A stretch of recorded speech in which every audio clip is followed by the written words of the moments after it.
Hi this Viraj welcome to finviraz.com. So ఈరోజు మార్కెట్లో ఏం జరిగింది, నిఫ్టీ అండ్ బ్యాంక్ నిఫ్టీలో ప్రైస్ యాక్షన్ ఎట్లా వర్క్ అయింది అండ్ ఫైవ్ స్టాక్ ఆప్షన్స్ ఎక్కడెక్కడ ఎంట్రీ ఇచ్చాయి. ఎందుకంటే ఈ రోజు మార్కెట్ అసలు కదలలేదండి, మూవ్ అవ్వలేదు కదా, ఓన్లీ 15 minutes క్యాండిల్ మధ్యలోనే ఉండిపోయింది. సో ఈ రోజు ఏ స్టాక్ ఆప్షన్స్ లో మనకి ఎంట్రీ ఇచ్చింది అండ్ స్టాప్ లాస్ కొట్టిందా, టార్గెట్ కి వెళ్ళిందా, దాని గురించి కూడా డిస్కస్ చేసుకుందాము. అండ్ ఈ రోజు నేను ప్రాఫిట్ పోస్ట్ చేశాను కదా, ఒక చిన్న వీడియో పెట్టాను కదా ప్రాఫిట్ గురించి, దాని గురించి కూడా ఫుల్ ప్లేటెడ్గా ఎక్స్ప్లెయిన్ చేస్తాను, ఎందుకు అంత చిన్న పాయింట్స్తో ఎగ్జిట్ అయిపోయాను అని. అండ్ రేపటి ఎక్స్పైరీకి, మనకి రేపు నిఫ్టీ ఎక్స్పైరీ కదండి, రేపటి ఎక్స్పైరీకి మనకి స్మార్ట్ మనీ ఎక్కడ బిల్డ్ అయింది, ఓపెన్ ఇంట్రెస్ట్ గురించి కూడా మనం మాట్లాడుకుందాం. ఓకేనా, వీడియో లాస్ట్ వరకు చూడండి. ఓకే, సో ఇప్పుడు ఫస్ట్ నిఫ్టీ చూస్తే, నిఫ్టీ నిన్న మనం అనుకున్న లెవెల్ ఏంటండి, 24,388 కదండి. So first candle gap down లో ఓపెన్ అయ్యి ఫస్ట్ పైకి వెళ్ళిపోయింది. సో ఇక్కడ పైకి వెళ్ళింది, బట్ స్టిల్ మనకి డబల్ ఇంజిన్ అనేది బేరిష్ గా ఉంది 15 minutes లో. బట్ ఇక్కడ స్టిల్ ఎవరైనా ఒకవేళ ఇన్ కేస్ ఎవరైనా ఎంట్రీ తీసుకుని ఉంటే మాత్రం మళ్ళీ కిందకు వచ్చిందండి ఈ క్యాండిల్లో. బట్ ఇక్కడ మనకి 5 minutes లో ఎంట్రీ ఇచ్చింది. యాక్చువల్గా 5 minutes లో ఈ క్యాండిల్లో ఎంట్రీ ఇచ్చింది కిందకు వస్తున్నాను అని. సో ఎంతవరకు రావడానికి అవకాశం ఉంది అంటే, స్వింగ్ లో టు స్వింగ్ హై వేసుకుంటే చాలా చిన్న టార్గెట్ ఉంది యాక్చువల్గా. సో ఇక్కడ మనం ఎంట్రీ తీసుకుంటే అప్ టు ఇంతవరకు 32 points అండి. సో ఇంతవరకు రావడానికి అవకాశం ఉంది, వచ్చింది, టార్గెట్ని హిట్ అయింది. టార్గెట్ని హిట్ అయిన తర్వాత మళ్ళీ కొద్దిగా పైకి వెళ్ళడానికి ట్రై చేసింది మార్కెట్.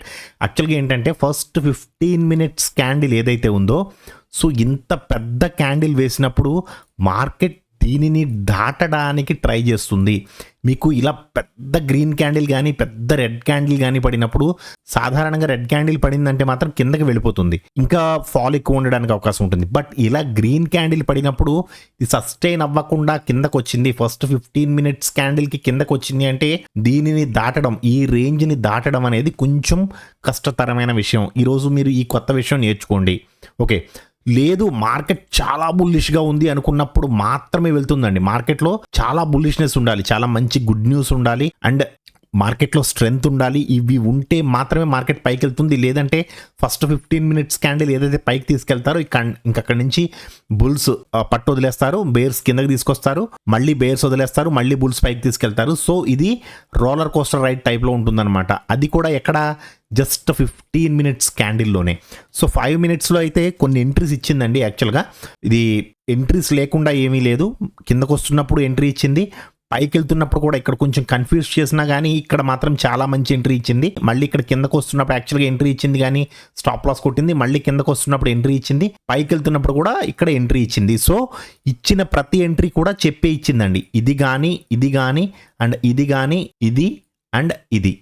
సో ఇచ్చిన ప్రతి ఎంట్రీ కూడా మనకి as per the golden webinar ప్రకారం మనకి ఎంట్రీ చెప్పే ఇచ్చింది, with the help of preference 1 and colour changing candle. Okay, double engine చూడకూడదు సార్, ఇక్కడ ఎంట్రీ లేదు కదండి, డబుల్ ఇంజన్ స్టిల్ బుల్లిష్గా ఉందనుకోవద్దు. 5 minutesలో డబుల్ ఇంజన్ చూడకూడదు, 15 minutesకేమో డబుల్ ఇంజన్.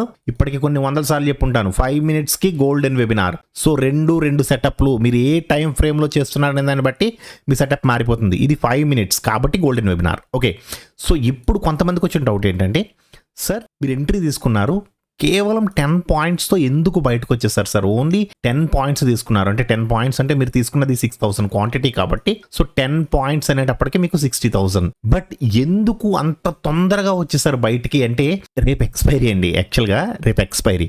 సో నాకు చాలా తక్కువలో ప్రీమియం దొరికింది, అప్రాక్సిమేట్లీ 94 and 95 rupees తీసుకున్నాను నేను.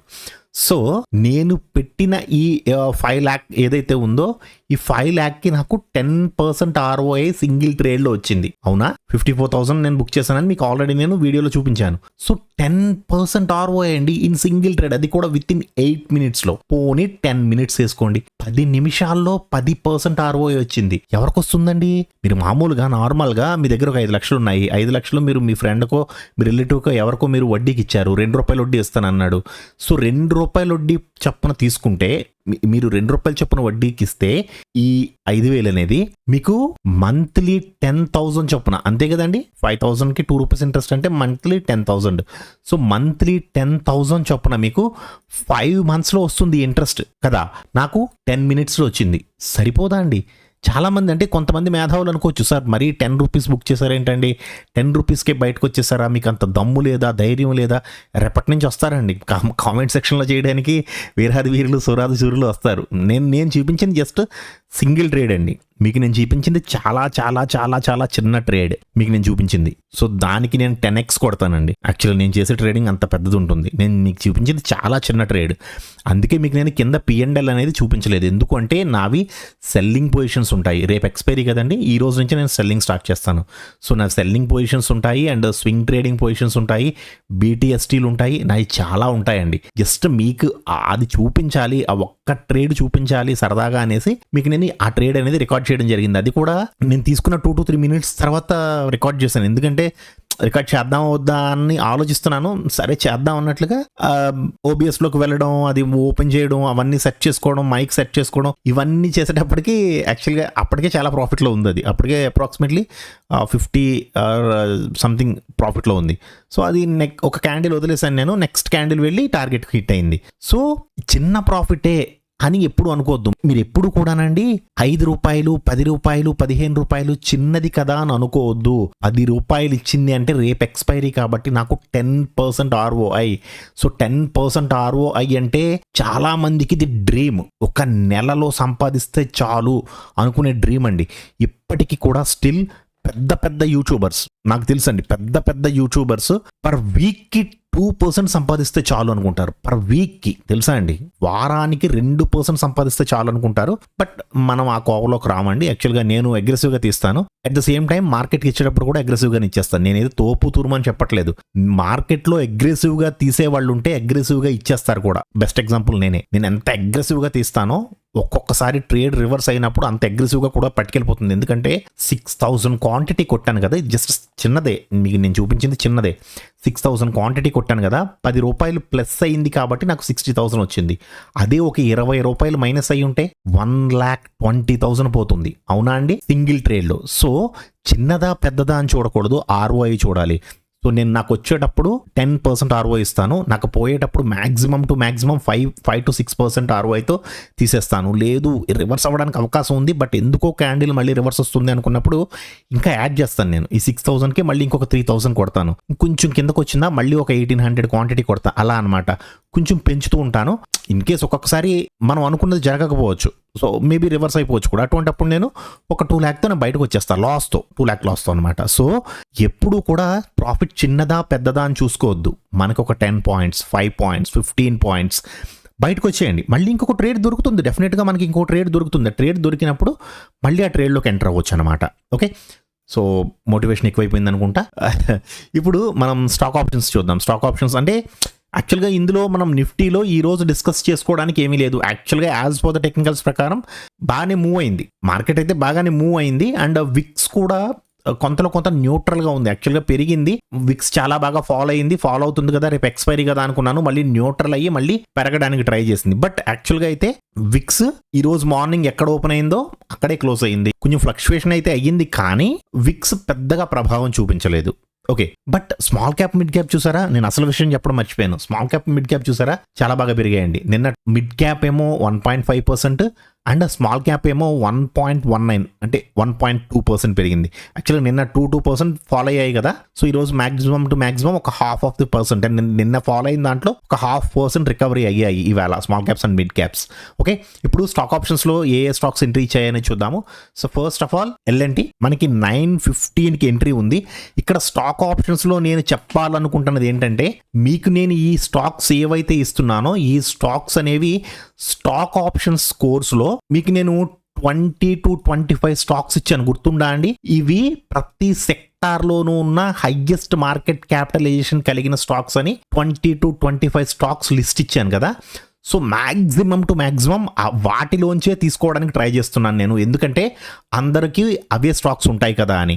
లేదు నేను బయట నుంచి తీసుకోవాలనుకుంటే నేను బయట నుంచి నేను చాలా స్టాక్స్లో తీసుకుంటాను ఎంట్రీస్, బట్ అవి మీకు చెబితే సార్ ఇది మన లిస్ట్లో లేదు కదండి అని మీరు కన్ఫ్యూజ్ అవ్వచ్చు. అందుకని మీకు ఏదైతే లిస్ట్లో నేను ఇచ్చానో ఆ లిస్ట్ కూడా ఇచ్చాను మీకు నేను స్టాక్ ఆప్షన్స్లో. సో ఆ లిస్ట్ నుంచి మాత్రమే తీసుకుంటున్నాను, అది కూడా ఎవ్రీ 1 అవర్కి. యాక్చువల్లీ నేనైతే ఎవ్రీ 15 minutesకి 30 minutesకి ట్రేడ్ తీసుకుంటాను నేను, బట్ ఎవ్రీ 1 అవర్కి మీకు నేను ఏ స్టాక్లో ఎంట్రీ ఇచ్చిందో చెబుతాను అన్నాను కాబట్టి మీకు నేను ఇలా ఎక్స్ప్లెయిన్ చేస్తున్నాను. So first of all L&T 9:15కి ట్రేడ్ ఇచ్చింది. దీని రూల్ ఏంటండి, స్టాక్ ఆప్షన్స్లో రూల్ మర్చిపోవద్దు. సార్ ఆ స్టాక్ ఎందుకు తీసుకోలేదు, ఈ స్టాక్ ఎందుకు తీసుకోలేదు అని అడిగే ముందు డబల్ ఇంజన్ మన సైడ్కే ఉందా లేదా, డబల్ ఇంజిన్తో పాటు ప్రిఫరెన్స్ 1 కూడా మన సైడ్కే ఉందా లేదా, ఈ రెండు చూడండి. డబల్ ఇంజిన్ ప్రిఫరెన్స్ 1 రెండు ఒక సైడ్కి ఉంటే మాత్రమే నేను ట్రేడ్ తీసుకుంటాను. ఓకే, సో మనం ఈ ఫస్ట్ క్యాండిల్లో ట్రేడ్ తీసుకున్నాము, ఇమ్మీడియట్ నెక్స్ట్ క్యాండిల్ వెళ్ళి స్టాప్ లాస్ కొట్టేసింది. ఎందుకంటే మనం ఈ క్యాండిల్ హైలో పెడతాం స్టాప్ లాస్, ఈ క్యాండిల్ వెళ్ళి స్టాప్ లాస్ కొట్టేసిందండి. ఫస్ట్ ట్రేడ్ ఎల్ఎన్టీలో 9:15 trade stop loss trade, but మళ్ళీ అగైన్ ఎంట్రీ ఇచ్చింది. చూడండి, ఇది వెళితే పైకి వెళ్ళి స్టాప్ లాస్ కొట్టి రివర్స్ అవ్వాలి, బట్ మళ్ళీ అగైన్ కిందకు వచ్చింది, అది కూడా ఈఎంఏని టచ్ చేస్తూ. సో మళ్ళీ నేను ఇక్కడ ఎంట్రీ తీసుకున్నాను, నాకు ఏదైతే స్టాప్ లాస్ తీసుకుందో స్టాప్ లాస్తో పాటు డబుల్ ద ప్రాఫిట్ ఇచ్చింది ఈ candle. Okay, stop loss first trade stop loss and second trade కూడా ఇందులోనే తీసుకున్నాను, ఇది ప్రాఫిటబుల్ ట్రేడ్. ఓకే, సో 9:15 అయిపోయింది. ఇప్పుడు మనకి 10 o'clock క్యాండిల్ కదండి. So this is the 10 to 10:15 candle, power grid అండి. ఫస్ట్ది ఎల్ఎన్టీ, రెండవది పవర్ గ్రిడ్. సో పవర్ గ్రిడ్లో నేను ఇక్కడ ఎంట్రీ తీసుకున్నాను, విత్ ఇన్ నెక్స్ట్ క్యాండిల్లోనే అప్రాక్సిమేట్లీ 10% ROI ఇచ్చిందండి. అండ్ థర్డ్ స్టాక్ వచ్చేటప్పటికి 11 o'clockకి నేను చేసిన మిస్టేక్ ఏంటంటే, నా మిస్టేక్ అండి, నేను చేసిన మిస్టేక్స్, నేను ఏవి మంచి చేస్తాను, కొన్ని మిస్టేక్స్ కూడా చేస్తాను నేను. సో అందులో ఇదొకటి మీకు చెప్పాలి అనే ఉద్దేశంతోనే నేను ఈ స్టాక్ని పనిగట్టుకుని తీసుకున్నాను అనమాట. ఏంటంటే ఇక్కడ చూడండి, చాలా ముద్దుగా ఉంది కదా క్యాండిల్, బట్ ఇది ప్రిఫరెన్స్ 1 బేరిష్గా ఉంది, నేను చూసుకోలేదు, తీసేసుకున్నాను. నేను తీసుకున్న తర్వాత ఇది మూవ్ అవ్వలేదు, యాక్చువల్గా కొంత వెళ్ళి ఇమ్మీడియట్గా రివర్స్ అయిపోయింది. ఇది ఈ క్యాండిల్ 11 o'clock క్యాండిల్ ఏదైతే ఉందో క్యాండిల్ పైకి వెళ్ళి మళ్ళీ రివర్స్ అయిపోయింది. రివర్స్ అయ్యి కాస్ట్ టు కాస్ట్కి వచ్చినప్పుడు నేను చూసాను ఎందుకు మూవ్ అవ్వలేదు అని. చూస్తే ప్రిఫరెన్స్ 1 బేరిష్గా ఉంది, చూసారా, కనబడుతుంది కదా మీకు, ప్రిఫరెన్స్ 1 బేరిష్గా ఉంది. So this is not a good trade. నేను యాక్చువల్గా అయితే చిన్న లాస్ కూడా బుక్ చేశానండి దీంట్లో, చిన్నది, చాలా చాలా మినిమం లాస్ అనమాట. ఇది నేను లాస్ బుక్ చేశాను 11 గంటలకి. అండ్ నెక్స్ట్ 12 గంటల ట్రేడ్ వచ్చి అల్ట్రాటెక్ అండి. చూడండి, ఇది 11:45 ఉంది కదా, 11:45 ఇన్ ద సెన్స్ 11:45 to 12 అనమాట. సో మీరు ఈ క్యాండిల్లో తీసుకోవచ్చు, లేదా ఈ క్యాండిల్లో కూడా తీసుకోవచ్చు, బట్ ఇది ఈఎంఐని టచ్ చేయలేదు.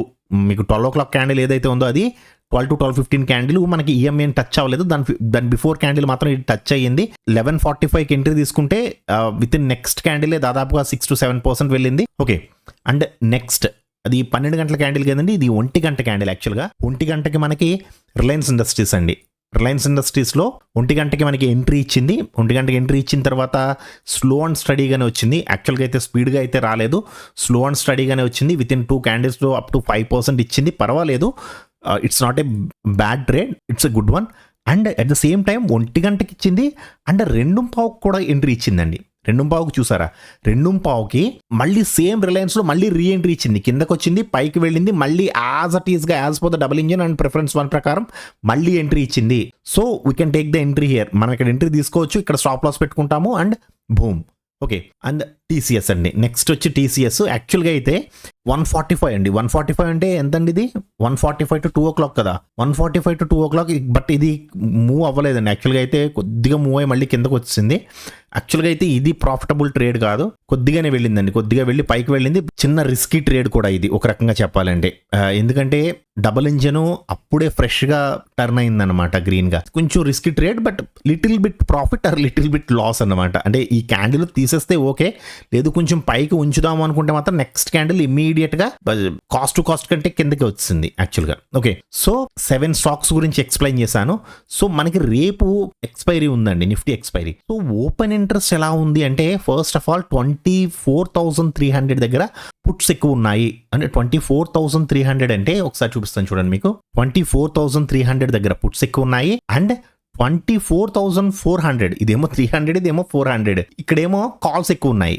చూసారా, కాల్ ఓ ఇది రెడ్ కలర్లో కనబడుతుంది కదా, రెడ్ కలర్లో కనబడుతుంది కాల్ ఓ 24,400. సో ఈ 100 రూపీస్ రేంజ్లోనే ఉంటుంది అని కాల్ రైటర్స్ బిలీవ్ చేస్తున్నారు. యాక్చువల్గా ఏంటంటే మార్కెట్ ఈ 100 రూపీస్ రేంజ్లో ఎక్స్పైర్ అవ్వడానికి అవకాశం ఉంటుంది అని కాల్ రైటర్స్ బిలీవ్ చేస్తున్నారు. 24,300 to 24,400. షార్ట్ స్ట్రాడిల్స్ అయితే 24,350 దగ్గర షార్ట్ స్ట్రాడిల్స్ కూడా ఉన్నాయండి. స్ట్రాడిల్స్ అయితే 24,400 దగ్గర కూడా ఎక్కువ ఉన్నాయి యాక్చువల్గా. బట్ ఇక్కడ ఎటు సైడ్కి కొంచెం అగ్రెసివ్గా మూవ్ అయినా, అంటే బుల్లిష్ సైడ్కి ఒక 2 క్యాండిల్స్ అగ్రెసివ్గా కొట్టిందో వీళ్ళందరూ కూడా కవర్ కోసం పరిగెట్టేయాలి. ఏదైతే 24,400 దగ్గర కాల్స్ని రైట్ చేసుకుని కూర్చున్నారో, దాదాపుగా చూడండి 38 lakh కాంట్రాక్ట్స్ ఉన్నాయండి. సో ఈ 38 lakh కాంట్రాక్ట్స్ ఎవరైతే రైట్ చేసుకుని కూర్చున్నారో 24,400 దగ్గర, వీళ్ళందరూ పొజిషన్స్ స్క్వేర్ ఆఫ్ చేయడానికి పరిగెట్టవలసి ఉంటుంది. సో అప్పుడు మార్కెట్ ఇంకా అగ్రెసివ్గా పైకి వెళ్ళిపోతుంది. లేదు, ఒకవేళ 24,300 కంటే కిందకి వచ్చినా సరే, కొంచెం ఒక 50 పాయింట్స్ అలా కిందకు వచ్చినా సరే, వీళ్ళు కూడా అగ్రెసివ్గా వీళ్ళ పుట్స్ ఏవైతే ఉన్నాయో, దాదాపుగా ఇక్కడ 55 lakh కాంట్రాక్ట్స్ ఉన్నాయండి 24,300 దగ్గర. సో వీళ్ళు కూడా పొజిషన్స్ని కవర్ చేసుకోవడానికి చూస్తారు. అది కూడా డేంజరే, మార్కెట్కి ఇంకా కిందకు వచ్చేస్తుంది. సో ఇప్పుడు రేపటి మార్కెట్ ఏ విధంగా ఉండడానికి అవకాశం ఉంది అనేది చూద్దాము. ఫస్ట్ ఆఫ్ ఆల్ రేపటి లెవెల్ వచ్చి 24407, అంటే 24,407. So 24407 is the key level. So దీనికంటే పైన ఒక మంచి గ్రీన్ క్యాండిల్ వేసింది అనుకోండి, మార్కెట్ బుల్లిష్గా ఉండడానికి అవకాశం ఉంటుంది కొంత టైం. అండ్ ఇక్కడ బుల్లిష్ క్యాండిల్ వేస్తే ఎంతవరకు వెళ్ళడానికి అవకాశం ఉంది అంటే, ఈ లెవెల్ తీసుకుంటున్నాను నేను, ఈ క్యాండిల్ని తీసుకోవట్లేదు, ఎందుకంటే బాగా గ్యాప్ డౌన్ అయ్యి రికవరీ అయింది కదా, దీన్ని నేను కన్సిడరేషన్లోకి తీసుకోవట్లేదు. అంటే పైకి వెళ్ళేటప్పుడే, కిందకు వచ్చేటప్పుడు తీసుకుంటాను. చూడండి, ఈ లెవెల్ తీసుకుంటే స్వింగ్ లో టు ఈ క్యాండిల్, ఫస్ట్ గ్రీన్ క్యాండిల్ వీటికంటే హైలో ఉంటే ఆ క్యాండిల్ యొక్క హై అండ్ లోని తీసుకోండి. ఫస్ట్ మనకి లిటిల్ బ్రదర్ ఉంటుంది, లిటిల్ బ్రదర్ని క్రాస్ చేసి పైకి వెళ్తే అప్ టు రెసిస్టెన్స్ జోన్ వరకు రావడానికి అవకాశం ఉంటుంది. అలా కాదండి, ఒకవేళ ఇన్ కేస్ 24,407 కంటే కింద దాన్ని క్రాస్ చేస్తూ కానీ, లేదా దానికి కొంచెం దగ్గరలో కానీ ఒక మంచి రెడ్ క్యాండిల్ వేసింది అనుకోండి, దగ్గరలో వేయాలి. దూరంగా రెడ్ క్యాండిల్ వేస్తే ఈ level not valid. Okay, so దగ్గరలో కానీ లేదా దీన్ని క్రాస్ చేస్తూ కానీ ఒక రెడ్ క్యాండిల్ వేసింది అనుకోండి, అప్పుడు స్వింగ్ లో టు స్వింగ్ హై ఇలా తీసుకోండి. ఇది ఫస్ట్ లిటిల్ బ్రదర్ చూడండి, లిటిల్ బ్రదర్ని క్రాస్ చేయాలి. లిటిల్ బ్రదర్ని క్రాస్ చేస్తే అప్ టు ఇక్కడ వరకు దీనికి దెర్ ఈజ్ నో సపోర్ట్, ఇంతవరకు రావడానికి అవకాశం ఉంటుంది. ఒకవేళ సపోర్ట్ జోన్లో మంచి రెడ్ క్యాండిల్ పడితే up to strongest support. Okay, so 24407 is the main key level for tomorrow. Okay, దాదాపుగా ఈ రోజు మార్కెట్ ఎక్కడైతే క్లోజ్ అయిందో 24409 దగ్గర క్లోజ్ అయిందండి market. So 24407 is our key level for tomorrow. Okay, so I hope మీకు video క్లియర్గా అర్థమైంది అనుకుంటున్నాను. ఈరోజు మీ ట్రేడింగ్ ఎలా జరిగింది, ఈరోజు ఏమైనా కొత్త పాయింట్స్ నేర్చుకున్నారా, వీడియో ఎలా ఉంది అనేది కామెంట్ సెక్షన్లో తప్పకుండా చెప్పండి. ఓకేనండి, థ్యాంక్ యూ సో మచ్.